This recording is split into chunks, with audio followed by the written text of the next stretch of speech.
herzlich willkommen in meinem neuen Video. Heute reden wir über Bloodborne auf der PlayStation 1. Now, as I scare 90% of my viewers and probably their YouTube algorithm, let's start this video.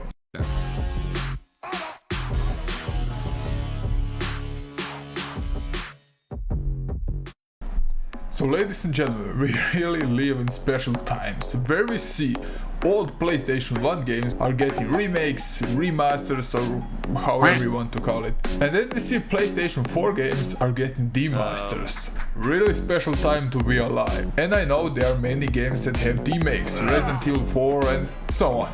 But I didn't expect Bloodborne. I know that Bloodborne was a 30-month project from one guy. And it's amazing how some people have still passion for the PlayStation 1. Because the whole channel is about the PlayStation 1, more or less. And I really love to see when people are pouring their passion into their projects. Of course, today we are talking about Bloodborne. I want to talk about how the game feels, how it looks, and of course, should you play the game. Now, first and foremost, where can you get Bloodborne Demake and how much does it cost? Bloodborne Demake is a free game and it can be downloaded from the official page.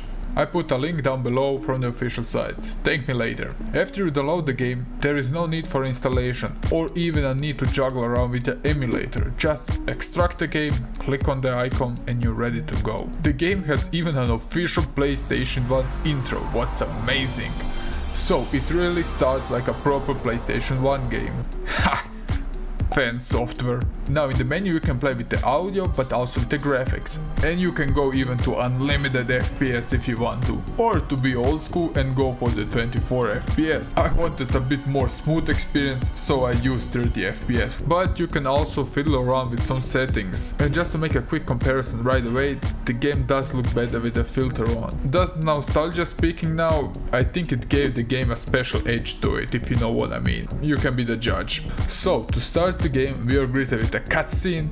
Oh yes, we get cutscenes. And we are greeted with atmospheric music and screams. I made a few tweaks on my character and made him a ginger with long hair. So I'm ready to slay some demons.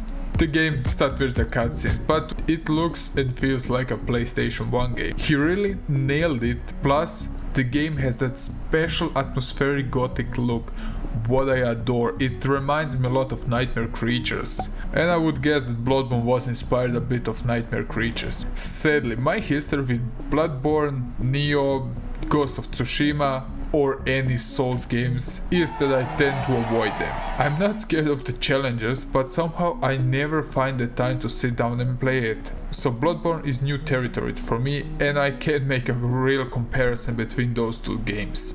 But I need to say, after playing a few hours, I really found it charming and challenging. Hell yeah. So in the intro, you're attacked by a wolf.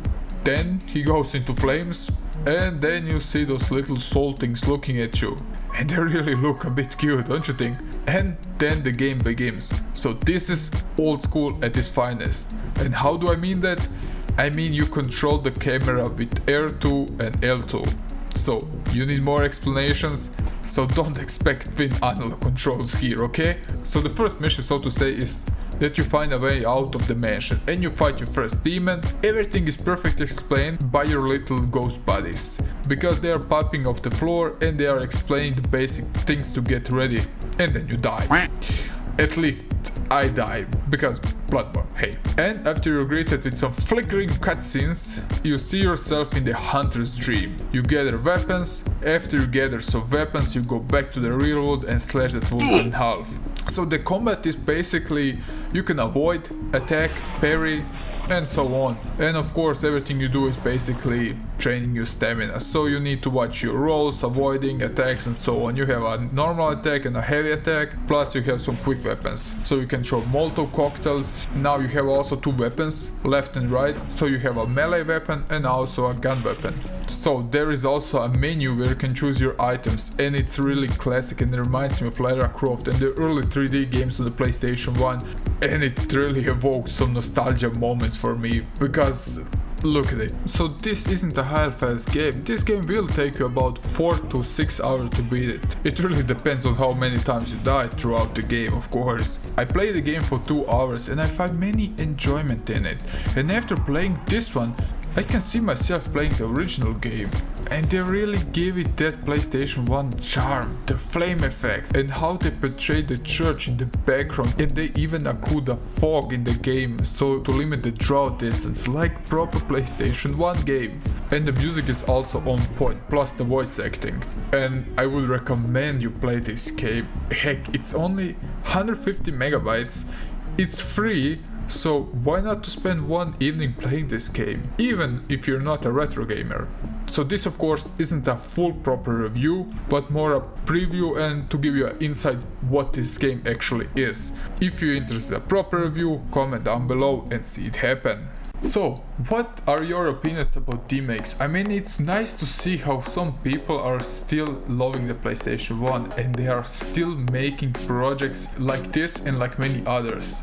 And I really love to jump and see how a new game would look on an old PlayStation 1. I can cover more remakes if you want, please comment down below. Resident Evil, The Last of Us, you name it, comment down below. Don't get used to it that I make 2 videos in 1 week. That's a special occasion because next week there will be no video sadly, because I have some work to do. But in 2 weeks there will be probably a new video. Now, if you enjoyed the video, smash that like button. If you didn't, smash that dislike button. But please give me some feedback and I will improve in the next video. If you're new to the channel, check out my other videos, subscribe, and I see you in the next one. Snorky, over and out.